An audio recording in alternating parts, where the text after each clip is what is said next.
On this episode, we're going to talk about why everything happening to the game is his fault. And I also want to dive into why it's wrong that Dr. Dre wants to push AI music.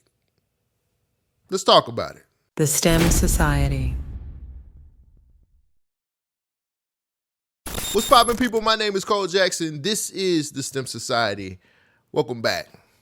Let's talk the game. Let's talk about the game, this new album, and the perceived friction or lack thereof between him and Kendrick Lamar. So the documentary 3 dropped this past weekend to mixed reviews. There were a lot of people who praised this album thinking this is one of his better albums. And then there's the other side of the coin that looks at this as a machine to continue to push the narrative that him and Kendrick have this fractured relationship. Now, when I listened to the album, I thought it was very solid. I felt like a lot of the songs on there did lean a lot into the Kendrick Lamar stuff. I felt like he could have had a better album without it. But, you know, what do I know? You know what I'm saying? Maybe this is something that he wanted people to hear. But the album's really not the thing that got me wanting to talk about this. It's the 2 clips that I seen this weekend that really had me thinking, what does he really want to do? Now, there's 2 clips that's from his album release party where he speaks on his friction with Kendrick. He speaks about not being able to talk to Black Sam. I want to play these for you so you guys can get a better understanding of what I seen. I put Kendrick in places that, you know, I wanted to be, that I wish niggas would have put me. And I didn't ask for nothing in return. Top Dog, I'm saying this and I know it's gonna go to the internet. Top Dog wanted to give me half a TV. I told him, nigga, I got Black Wall Street. It's good, bro. I want to see you win. You do you good, make that shit bigger than everything. And he did. So I got love for niggas. And also, when this nigga Drake came in the game, he adapted to me, homie. Like, we got close. Drake is on my albums way back then. He on Good Girls, Bad Girl on, nigga, album that came out fucking 2009, 10 or some shit like that. I'm not same. I'm not no type of, I don't flip-flop on my friends, son. I don't flip-flop on my friends. If Drake is in town, he got a show, and they want to go, and I call them, the nigga put them where they want to be and all their friends and take out. I turn my back on a nigga like that. I had to stop it here because that first clip got me hip to something. He basically is establishing that I helped put this nigga Kendrick Lamar on. I could have been his boss potentially because Top Dog offered me half of the fucking company and I decided not to go with that. But everything I've done for this nigga, and I could have even been his boss. That's how I'm interpreting it. And then on the other half of that clip, it's like, but me and Drake been cool for a long time. Like, that's my friend. That's somebody who I've been cool with. We kick it with. He's looked out for me. Do you kind of see the differences of how he speaks on Kendrick and how he speaks on Drake? Because that's what I got from that clip. Now, I don't know if he's trying to end all of this stuff, but in the second clip, he says he's trying to talk to Kendrick, but he won't pick up the phone. As far as being a real nigga and holding down the West Coast kid, cut the shit. Cut the shit. I call Face with my own homies to take Nipsey on tour. Only nigga holding down. Hey, look, I call Face with my own homies to take Nip on tour. But I can't seem to get in touch with Black Sam to holler at him, though. I don't understand it. I don't understand it. I put Kendrick on his first mixtape. I took Kendrick on tour. I show Kendrick nothing but love. But I can't get on the phone with a nigga. I ain't gonna call a nigga every day. I ain't no hoe. I'ma just let you know that it ain't no static. So you hear it from my voice so niggas ain't between us. Top Dog I can call on the phone. I can call niggas. And everybody know that I ain't holding my tongue for nobody. I'm gonna say what I'm gonna say. Because what's the worst that can happen to a nigga on this planet? He gonna die. But ain't that the inevitable? So I want to make this apparently clear before I go any further in this episode. I'm not going to be speaking a lot about the Nipsey and Black Sam side of things because I don't know or I can't really pinpoint where their relationship went bad. I understand that Black Sam is very protective over Nipsey's verses, his IP, everything that has something to do with Nip, Black Sam is very protective over. So I don't know if they hit a place where something popped up and it wasn't supposed to for the game, or I don't know what happened, but I don't want to speak on that too much because I just need to do a lot more research on that. The Kendrick side of things from that clip really, what's the word? Like it made me feel like he wants to squash it. Like it really feels like he wants to kill whatever situation that they have. He wants to get rid of it. But it's hard to say. As much as I want to believe it, the shit that he does as far as on the album or in other places tells me different. Let's talk about the album for a second. Let's talk about some of the references that he has on the album. This man makes sure that he references GNX on that album as many times as he possibly can, no matter what it is. The second song ends with Snoop mentioning the GNX. It's really kind of sad that that's a part of what this album is. I don't understand it, bro. And then he has the excuses for it, which I'll play in a second. But the Kendrick references are so blatant. He has a whole song on here named Steppers, bro. Steppers, the third song, if I'm not mistaken, the third song on that album is called Steppers. If that's not a Kendrick reference, I don't know what is. On top of that, the verse that went crazy all over the internet was pertaining to the Boogeyman. Let me read it for you. I ain't got no problem with the Boogeyman, and he ain't got no problem with me, because I'm an LA monster. I might drive the roads today. The GNX scares the hoes away, because I'm an LA monster. Everybody seen that bar and had some type of reaction to it. I know YouTube reactors went crazy when they seen that shit. They've been picking this album apart. But it's rightfully so because it's so many references to Kendrick Lamar, whether he meant it in good spirit or not. You're basically, I would say 60% of this album is based around whatever you and Kendrick Lamar have. And that goes back to really the game's career as a whole. Anytime he's ever been engaged with somebody when it comes to hip hop or rap, he has been known to make sure that that person gets name dropped, or somebody who he don't like get name dropped, or he makes references, or he throws jabs. Beef has been the fuel to his engine for a very long time, which is why a lot of people don't respect his career like they should. He has basically just name dropped himself out of being in the conversation of being one of the best rappers out there. And that's just my opinion. You might not see it the same way, but that's how I see it. If it wasn't for all the references and the name drops and the leaning into the antics all the time, we would be having a completely different conversation about the game and how great of a rapper he is. Because whether he has the antics or the shots or the beef or not, the nigga can rap. I am never going to say the game can't rap because he is one of them ones. But all of the bullshit that comes behind it, that's the shit that fucks me up. That's the shit that I really don't like. And you're leaning on this shit because Kendrick is he's the guy. No matter what anybody says right now, no matter how y'all feel about Drake today, no matter how y'all feel about J. Cole today, right now, Kendrick is still the guy. We don't want to get into that conversation because it'll be messy. But it's more than just the references on the album. There's interviews.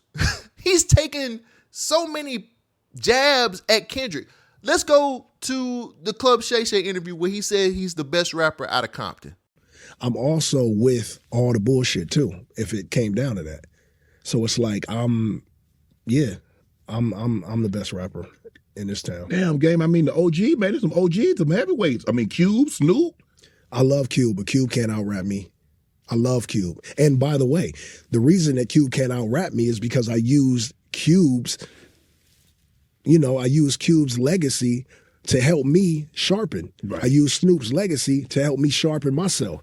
I used Dr. Dre, NWA. So it's like those guys came before me. You know what I'm saying? So it's like Kobe, right? You know Kobe watched Mike growing up. For sure, right? absolutely. But you see the way he walked? You see the way he chewed that gum? Okay. He got the wristband on his elbow? Now, Mike, in Kobe's prime, Mike couldn't hold Kobe. No.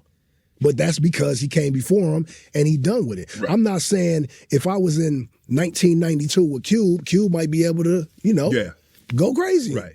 But right now, like, nah, it's not a rapper on the West that's better than me. You still the best rapper from Compton? I'm definitely the best rapper from Compton. Definitely? Definitely. When I heard that clip, when I first heard that clip when it dropped, I think in 2025, I looked at that as a shot at Kendrick Lamar. I really did. Because everybody knew this was right after the battle. Everybody knew that Kendrick was the guy. And for him to say something like that, and for this clip to go viral, it just looks a type of way, bro. Like you leaning into this shit. It looks like you really are trying to gain a lot of traction from saying, I'm the best rapper out of Compton, definitely. Now, maybe I'm looking at it wrong, and maybe that's just rapper brain and just saying I got to beat my chest and let everybody know I'm number one.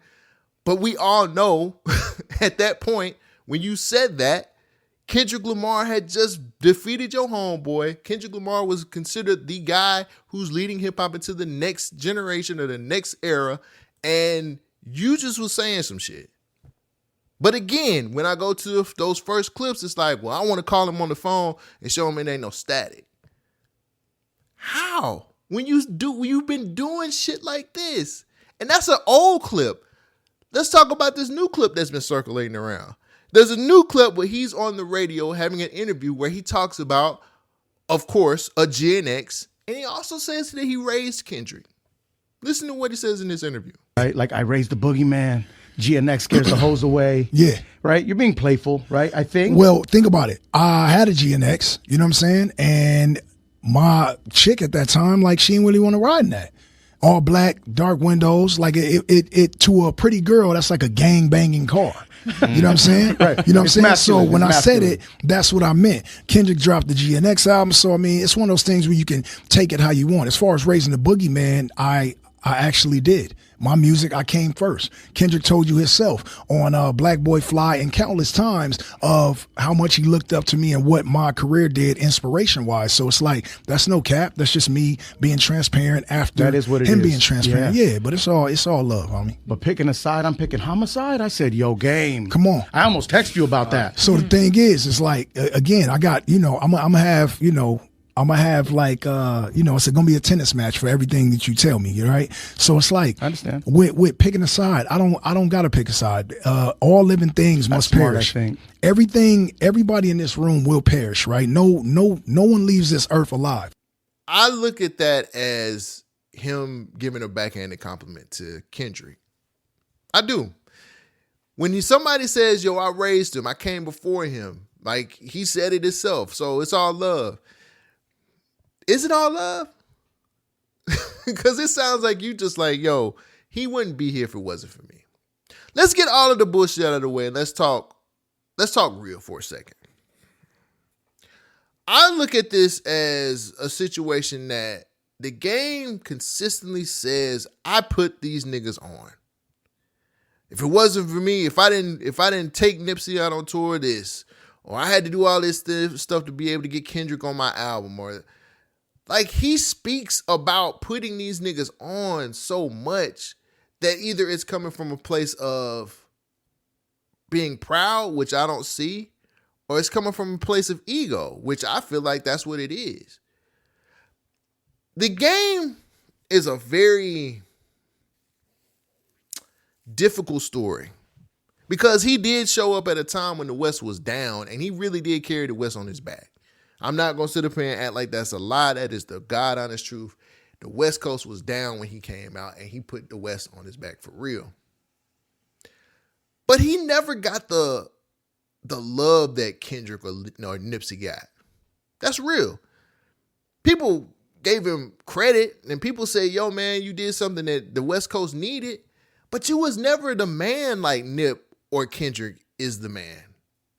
You get what I'm saying? Like, they show that nigga love, but it ain't nowhere near how people look at Kendrick. Like, Kendrick is the number one guy right now.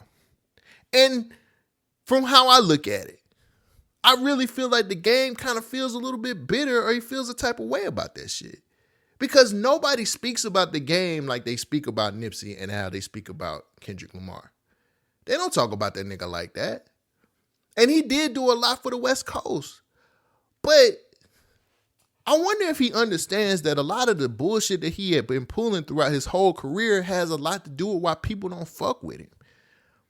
I look at two events that happened that I look at that makes me realize it's all about you and not about everybody else. When he didn't show up to the pop out, and I know he gives the same excuse. If I would have came there, it would have been a whole situation. Some of my people would have gotten into it with some other people. It's gang shit, right? Even though that was a moment to squash all of the gang violence, or for people who was from different sets to get along with each other, just to show unity between everybody. That's what it was for. I don't feel like he's telling the truth about that. I'm sorry. How can so many different gang members of different sets come together and you the only person that can't figure out how to make it work? That just feels strange to me, bruh. That feels like you making an excuse not to be there. Not because of what could have happened, but because you didn't want to celebrate this nigga like that. You never got the type of celebration that he's getting right now. You never got those types of accolades. And I'm just speaking from opinion. So don't sit up here and get pissed. I'm just observing some shit, and it could be right and it could be wrong. But you never got that to happen. Like, you never made some shit like that work like that before. And to me, it bothers him. It really bothers him that he's not looked at as that guy. After all of the arrows and the slings that he had to go through, being able to carry the West on his back for so long, he never got to that point. He never got to that high, and it bothers him. The other thing is the Super Bowl snub. You mean to tell me that Dre would go ahead and get 50 before he would get you to represent the West Coast in a hip-hop Super Bowl in California? Think about that for a second, bro. They snubbed this nigga. Somebody who, again, did a lot of major work for the West Coast. And they didn't even want to put you on the Super Bowl with these niggas. Like, Snoop crip walk. He was sea walking at the Super Bowl. And you mean to tell me you couldn't get the game to come up there and do a performance? Fractured relationships are happening in this man's behind the scenes. And it's a lot of it is his fault. I don't think he gets out of character enough. I don't think he gets outside of who he is. I don't think he gets outside of the game. I think he stays in character way too much. And those internet antics and those different things that he likes to pull on the internet or on TV or on albums, it's catching up to him and it's biting him in the ass. You can see from just the stuff that I posted, and it's more than that there. But at the end of the day, nobody's fucking with you because you don't know when to cut it off and when to stop it. That's my biggest problem. If the game knew where to cut this shit off, maybe it would be a different conversation. Maybe he would pick up the phone to talk to you, but you take it too far. And that rapper brain, that character who is the game, you keep going sometimes, bro. And people see that shit. You don't think Kendrick Lamar see that shit? I wouldn't pick up the phone to talk to you either because you pushing a narrative that's not necessarily true. You pushing it, not him.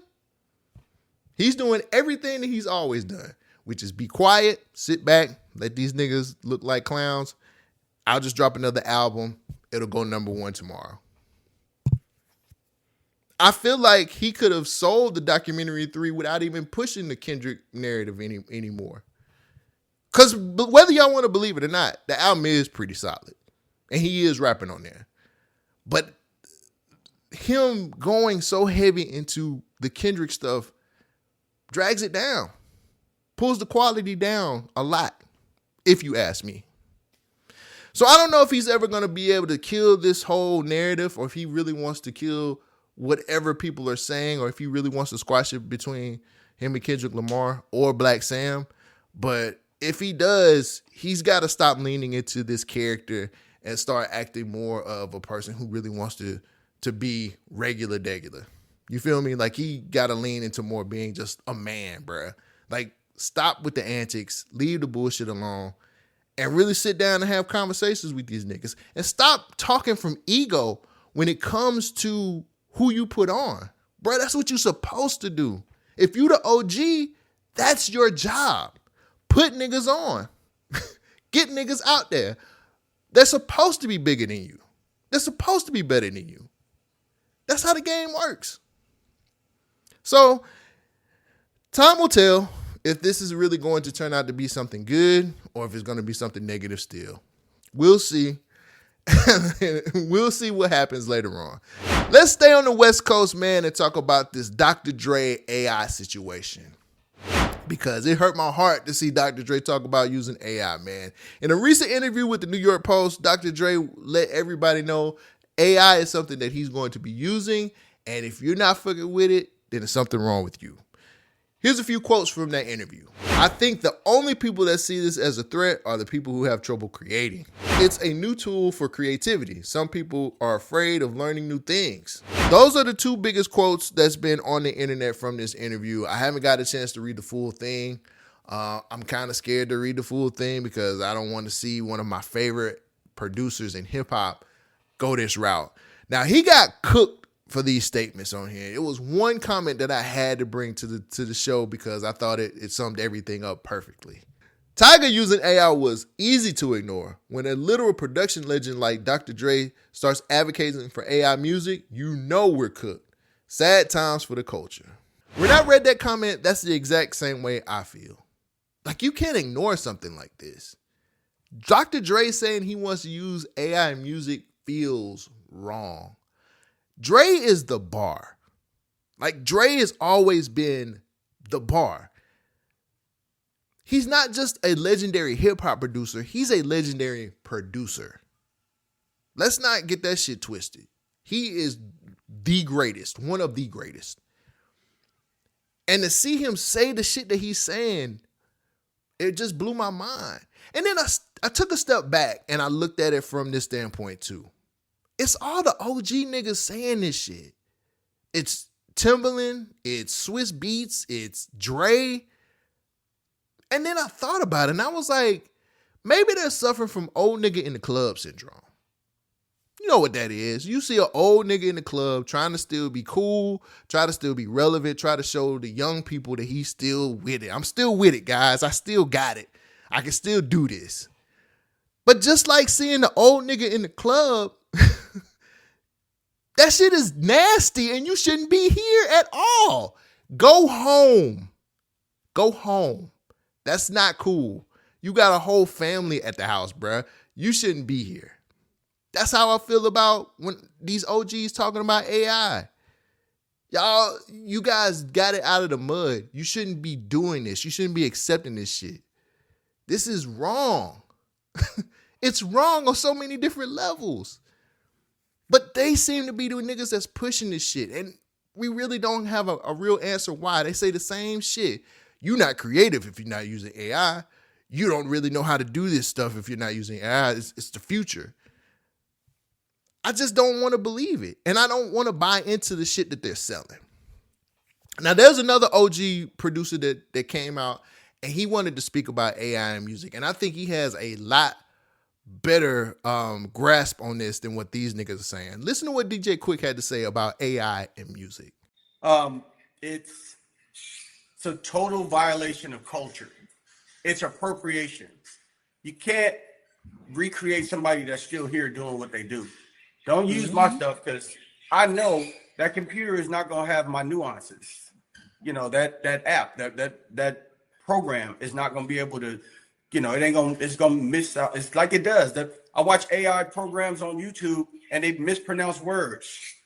You know what I mean? It ain't ready yet. It ain't human. It just ain't human. Keep this shit human. I'd rather have bad human material than good AI material. How about that? Thanks. That's right. DJ Quick had some gems in that very short clip. I wanted to focus on the fact that he said this is appropriation of culture. That's the first thing that I took away from this. And I got to agree with him. When you think about it, how many stories do you guys see about AI and country music? Or how many stories do you see about AI and pop music? How many stories do you see about AI and jazz music? I'm just naming these genres because I don't see the same stories with those genres that I do with hip hop and R&B. It feels like a lot of these companies or these labels or these people are using our music, R&B and hip hop, as the guinea pigs or the test dummies to be able to say, this works. Here's the proof of concept. At the same time, they're taking away the soul and the spirit of what we do when it comes to making this music. There's a lot of writers out there that need jobs.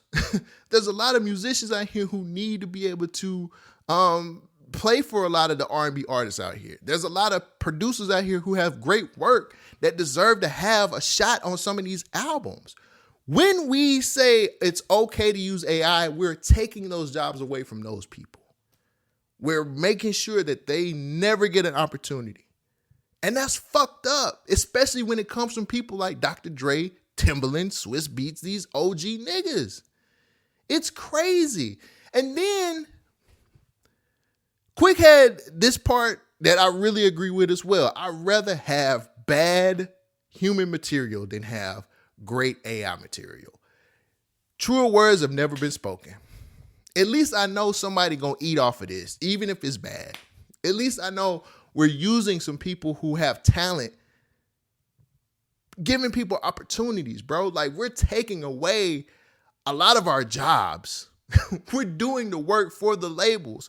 I know you guys have seen the stories where Sony, Warner, and UMG are investing in AI startups. Like, this shit is real. It's realer than it's ever been. And the way that these OGs are pushing the AI side of things, we're losing the battle. Because it is a battle whether y'all want to believe it or not. This is how a lot of us eat, bro. Or a lot of y'all eat. I ain't going to say me because I don't make music. But a lot of people eat off of their writing and their publishing. A lot of people eat off of being able to sit down and help with a loop or help with a drum or a snare or whatever the case may be. A lot of people eat off of being background singers, bro. Like, it's a lot of people out here who need music, especially in genre, to be able to live and survive. When we sit up here and start saying you're not creative enough if you don't use AI, or when you sit up here and talk about all the pluses that come with AI, you're not thinking about the jobs you're taking away from people. And this is how I'm gonna end it. Here's how I know the shit is fucked up. Your favorite podcaster, Ray Daniels, said this one time when we were talking about the Timbaland situation and his AI artist. Listen to what Ray Daniels said about AI music. Jimmy Iovine famously told me one day, get you something that don't talk back. What is better than an AI artist that don't talk back? And we're still mad at him. Somebody just called me like, what you think about what Timbaland did? Ain't it vulturist? I'm like, isn't he a culture vulture? I'm like, no, it's genius. Like, why wouldn't you like have an AI version of something that can create songs and put messages out there if you can't do it? You know how hard it is to put money behind an artist and a human, and how many people lose and y'all are still mad? I just had to put that out there. Shout out to Timbaland for thinking in the future, but like, this is why it's hard for people like that, because you can never make artists happy. They're always mad at something. That was the good brother Ray Daniels, the guy who says, why would you want to tear a black man down? Why would you want to take away from another black man? We need to be building each other up in these platforms. By the way, he's a record executive as well, so he clearly knows what he's talking about. See, they don't want y'all to have a voice. They don't want y'all to have a say-so in your career. They don't want you guys to do anything that's going to go against what the agenda is, which is taking everything away from you. Keeping you from thriving in this music thing, bro. They want you to shut up, do what they tell you to do, and go forward. The human element of music is something that we can't repeat or recreate. We need that.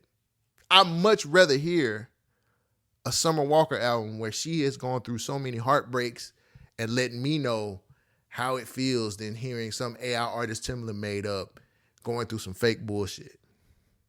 Can't recreate that. Can't recreate feelings like that. You think that first Summer Walker album would be just as good if it was an AI album? Exactly. Hip hop and R&B needs more human element than anything else. That's just my 2 cents about it. You let me know how you feel in the comments. I got nothing else for you guys today, man. I'm done. Thank you for joining me for another episode. If you like what I do, because what I do is not very easy, pay me in a like, pay me in a comment. Support me with a subscription. Grow my platform as big as the sun. I appreciate you guys showing up and showing out every week. I will catch you guys on the next episode. Take care of yourself. I love you. Peace out. She is kind of fucking with my money, but I meant everything I said, and I say it again.